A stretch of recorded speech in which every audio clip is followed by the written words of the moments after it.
In a quiet town in Ogun State, 23-year-old Deo, a humble and skilled mechanic, lived a simple life with his mother. Every morning, he wiped oil off his hands and dreamed of a better future. Everything changed the day he met Moriniki, the only daughter of a wealthy nurse. She had come to fix her father's car. She was elegant, soft-spoken, and nothing like the girls Deo knew. They were different, too different. But sparks flew. They began to meet secretly, under mango trees, after church service, on long walks down dusty roads. Deo never felt judged by her. And Moriniki? She loved the way he spoke with hope, the way he respected her mind, not just her body. Soon, she became pregnant. She cried. He held her hand. "It's okay," he said. "I'll stand by you. I'll protect both of you." But behind that promise, neither of them knew what storm was coming. Moriniki gave birth to a beautiful baby girl at a small private hospital in Abeokuta. Her father was furious. Her mother cried. They said Deo was too poor, too local. That same night, while Deo stepped out to buy baby wipes, Moriniki vanished. No note, no call, nothing. He returned to an empty hospital bed. Nurses shrugged. Her parents refused to speak with him. The baby cried in her cot, tiny and helpless. Deo sat beside her, confused and broken. "Why would she leave?" he whispered. But he made a promise as he held the newborn to his chest. "I may not be rich, but I will raise you, my daughter. I will be your mother and father. I will never leave." From that night, Deo's world shifted. He named her Emily because she was his light in the darkness. Deo became a different man. He strapped baby Emily to his back while fixing cars. He warmed bottled milk on engine heat. Customers stared. Mechanics laughed. "You know de shame?" one asked. "I no get time for shame," Deo said. "Na pekin I de raise." He worked long hours, sometimes sleeping at the shop. At night, he hummed lullabies while changing diapers. His mother, tired but kind, helped when she could, but Deo carried the weight. Rain or shine, he showed up. When Emily fell sick, he ran from one chemist to another, begging for drugs. "Take Am," one pharmacist finally said. "You get good heart." Deo cried silently that night, not from pain, from gratitude. He began to write down every expense, every cough, every first word. "This girl will grow," he said. "And one day she go no say her papa tried." Emily turned 3. Deo planned a small party. A neighbor baked a cake. His mother sewed a dress from leftover Ankara. She looked like a princess.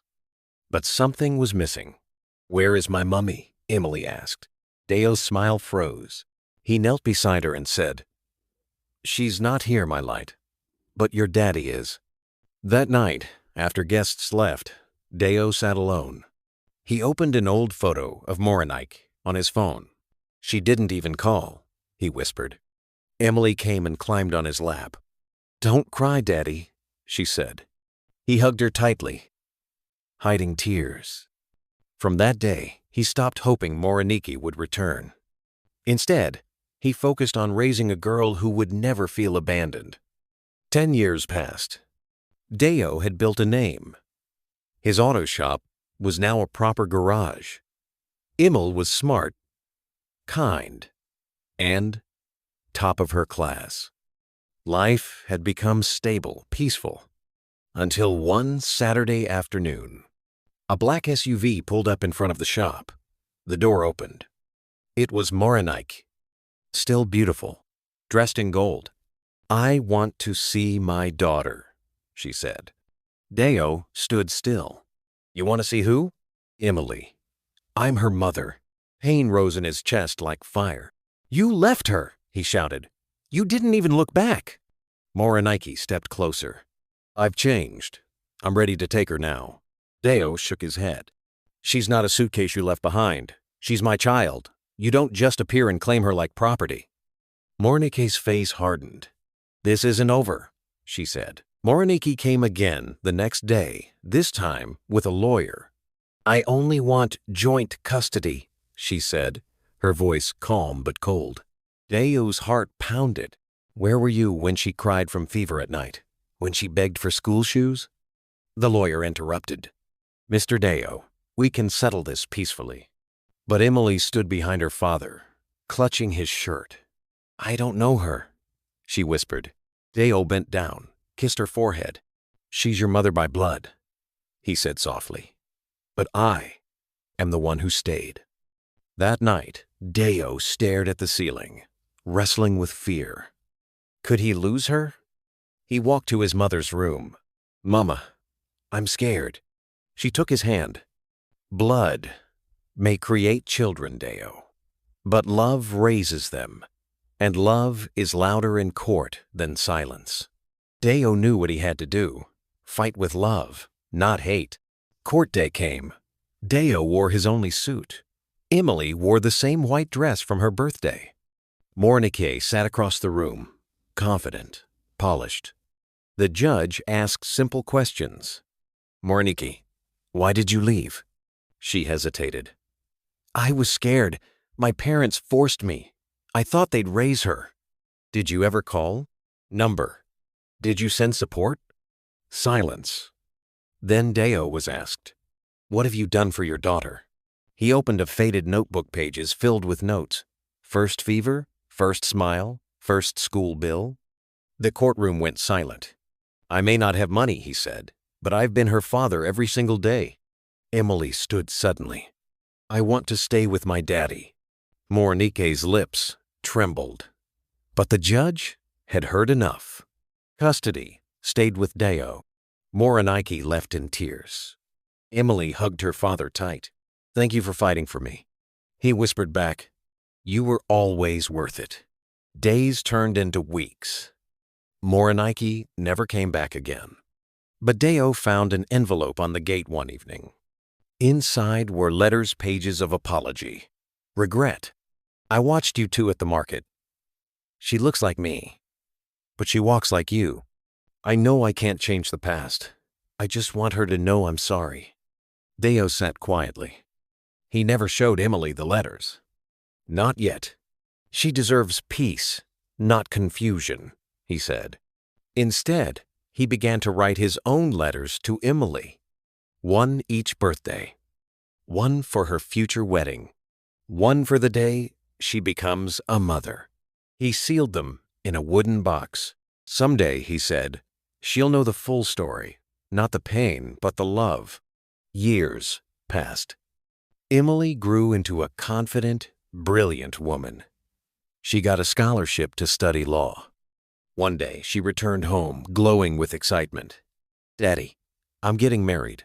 Tears filled Dayo's eyes. He nodded, speechless. Preparations began. Neighbors danced. Family gathered. But one guest appeared uninvited: Moriniki. She looked older, tired. "I heard she's getting married," she told a neighbor. "I want to attend, just to see her happy." Word reached Emily. She paused, then said calmly, "She can sit in the crowd, but only one person will walk me down the aisle." The wedding day came. Emily walked down the aisle with Dayo by her side. "I am proud of you, Daddy," she said. "And I'm proud of the woman you've become," he whispered back. After the wedding, Dayo sat quietly outside his shop. His hands, now rough with age, held a framed photo Emily in her wedding dress, smiling beside him. His phone rang. "Daddy, guess what?" Emily's voice said. "I'm pregnant." Dayo stood up slowly.